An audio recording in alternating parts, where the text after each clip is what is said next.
Noël. Enfin, pas tout à fait. Nous sommes tout début décembre. Raphaël a ouvert la première fenêtre de son calendrier de l'Avent et il s'est immédiatement saisi du petit chocolat qu'il attendait juste derrière. Aujourd'hui, il n'a qu'une idée en tête, aller chez sa copine Lila. Lila a 1 an de plus que lui. Ça peut vous sembler sans importance, mais pour Raphaël, c'est fondamental. Sa grande copine cette année est entrée en CP et elle sait déjà lire et écrire. De toute façon, elle est trop forte, Lila. Raphaël a besoin d'elle plus que jamais. Il pourrait demander de l'aide à ses mamans, mais il ne veut pas. Parfois, elles ne comprennent rien. Il a quelque chose en tête et c'est au Père Noël qu'il doit s'adresser. Maintenant, il en est sûr. Lila habite la maison d'à côté. Après la sieste, Raphaël prendra son vélo, son casque, très important le casque, et roulera jusqu'à la maison de Lila, c'est-à-dire 50 mètres plus loin. Raphaël est tellement excité qu'il n'arrive pas à s'endormir. Il a les yeux fixés sur l'horloge hibou que ses mamans lui ont offert pour son anniversaire.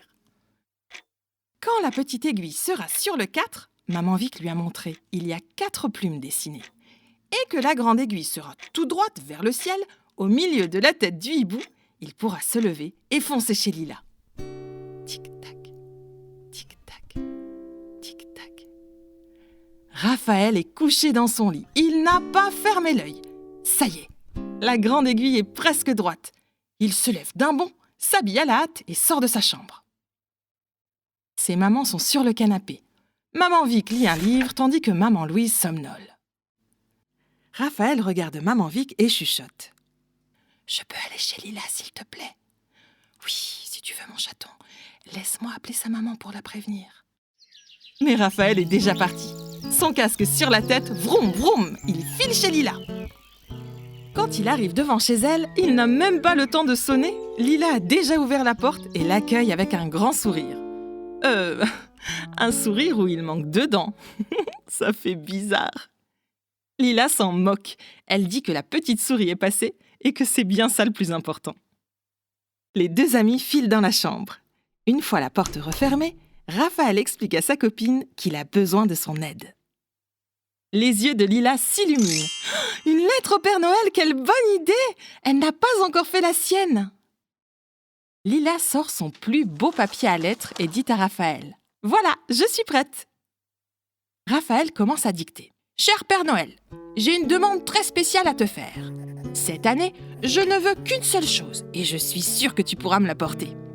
Je ne veux ni vélo, ni ballon, ni guitare, ni voiture télécommandée, ni livre, ni rien du tout. Cette année, ce que je veux, c'est un petit frère. » Lila sursaute et se retourne brusquement. « Un petit frère ? Mais tu n'as pas besoin de petit frère, je suis là, moi. Ça devrait te suffire. »« Non, toi c'est pas pareil. Je veux un petit frère. » Lila, devant l'air déterminé de son ami, s'exécute et note sur son papier à lettres son préféré, celui-là même que Raphaël lui a offert pour son anniversaire. Un petit frère. Lila ne dit rien, mais elle a un pincement au cœur. « Oh là là, mais si le Père Noël lui apporte un petit frère, qu'est-ce que je vais devenir ?» pense Lila. Raphaël est maintenant satisfait. Il saisit la lettre, fait mine de la relire et demande une enveloppe à Lila. Voilà, maintenant il n'y a plus qu'à aller la poster et à attendre. Tous les matins, Raphaël ouvre une à une les petites fenêtres de son calendrier de l'Avent en comptant les jours qui le séparent de celui qui fera de lui un grand frère. Il prend soin de décorer le beau et grand sapin que les mamans ont dressé dans le salon. Il doit accueillir son frère dans un décor de prince. Il faut qu'il sache que tout le monde l'attend ici. Enfin, tout le monde. Il se demande quand même si les mamans ne vont pas faire une drôle de tête quand elles vont le voir débarquer. C'est pas grave, elles ne pourront rien dire. Raphaël sait que ce qui compte pour les mamans, c'est qu'ils soient heureux. Elles le disent tout le temps. Ça y est, nous sommes la nuit du 24 décembre. Une dernière histoire et hop, au lit. Le Père Noël va bientôt descendre par la cheminée, zoup! Il trouvera son verre de lait, son cookie, sans oublier des carottes pour les reines, bien sûr. Raphaël, dans son lit, sourit de bonheur. Il est surexcité. Il ne sait pas s'il va réussir à s'endormir. Il est minuit et Raphaël ne dort toujours pas. Il a très envie de se lever pour voir si le Père Noël est déjà passé. Mais les mamans lui ont dit un jour qu'il ne faut surtout pas faire ça. Ça pourrait lui faire peur et il pourrait ne plus jamais revenir. Ah ça non, il ne peut pas risquer de le faire fuir. Allez, encore quelques heures à tenir. La nuit est passée.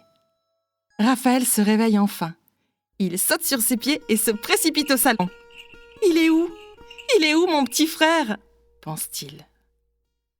Les mamans l'ont entendu se lever et le rejoignent au pied du sapin. « Joyeux Noël, Raphaël !» disent-elles en chœur. « Joyeux Noël, mes mamans chéries !» Raphaël trouve qu'il y a beaucoup de cadeaux. C'est bizarre. Ça doit être pour les mamans. Lui n'en a commandé qu'un seul. Ah, ça doit être celui-là. Oh, il est énorme. Raphaël se jette dessus et arrache le papier à toute vitesse. Un vélo rouge ? Oh, c'est vrai qu'il est beau, mais ce n'est pas un petit frère. Il déballe à la hâte un autre paquet. Oh, là non plus, pas de petit frère. Il en ouvre un autre et puis encore un autre. Oh, toujours pas de petit frère. Oh là là. Si ça se trouve, Lila s'est trompée dans sa lettre. Elle a noté précisément tout ce qu'il ne voulait pas. Pas si forte que ça, Lila. Tout va bien, mon poussin ? demande maman Vic. Tu en fais une drôle de tête. Tes cadeaux ne te plaisent pas ? Oh, les mamans ont l'air déçues. Il ne veut pas gâcher la fête et leur fait un grand sourire pour les rassurer. Si, ils sont super ! Voilà. Raphaël a ouvert tous ses cadeaux, mais pas l'ombre d'un petit frère. Il se sent soudain très fâché contre Lila. Il reste un moment seul au milieu du salon, puis se lève pour rejoindre les mamans qui préparent le petit déjeuner dans la cuisine. À peine a-t-il fait quelques pas qu'il entend. Il cherche d'où vient ce drôle de bruit, mais il ne trouve pas. Il repart donc vers la cuisine.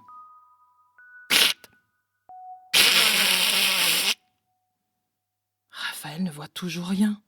Il n'est pas très rassuré. « Hé, je suis là, sous le canapé !» dit la voix. Raphaël hésite un peu. « Allez, quoi, viens me chercher, il fait chaud là-dessous !» Raphaël glisse sa main courageusement sous le canapé, tire ce qui lui semble être un gros livre et fait un bond en arrière quand il le découvre. Oh, qu'est-ce que c'est que ça ? Ça ressemble à un vieux grimoire. Mais sur la couverture, une grande bouche s'anime. « Salut mon ami, c'est le Père Noël qui m'envoie !» Oh, Raphaël n'en croit pas ses yeux, ni ses oreilles. Un livre qui parle ? Mais ce n'est pas possible. Ouvre le livre, le Père Noël a un message pour toi. Raphaël ouvre le livre doucement. Sur la première page, apparaît le Père Noël qui lui sourit. « Bonjour, Raphaël. »« Oh là là, mais lui aussi parle !»« J'ai bien reçu ta lettre, tu sais. Malheureusement, ce que tu demandes est tout simplement impossible.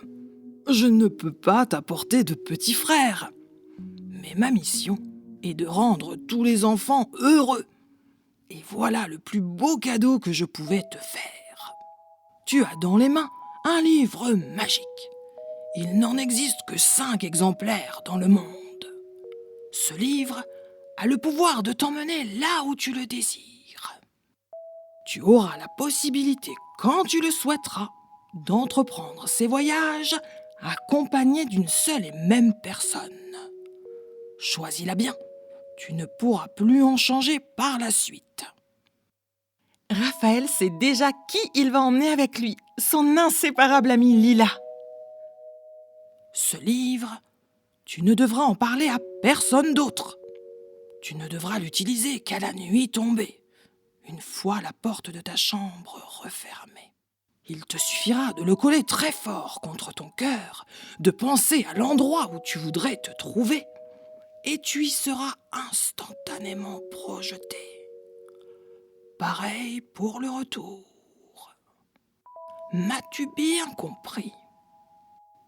Raphaël fait oui de la tête, trop impressionné pour arriver à prononcer le moindre mot.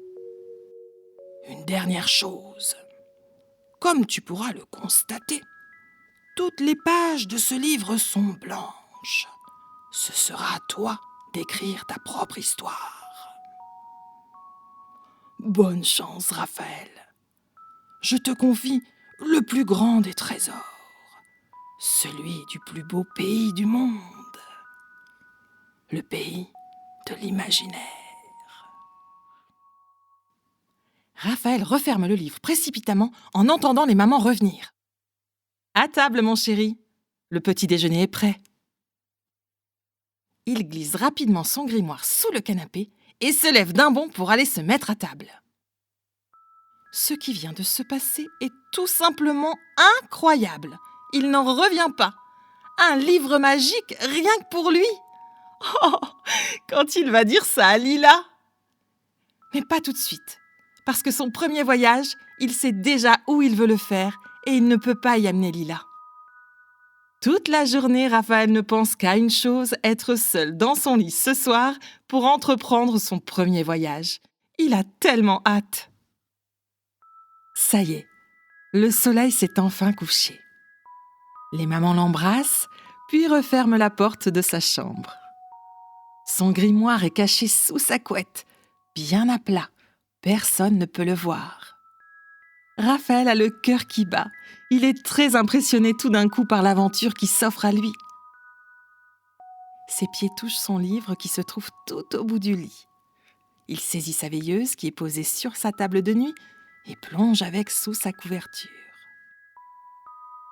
Il va penser très fort à l'endroit où il veut aller, serrer son livre magique contre son cœur et se laisser transporter.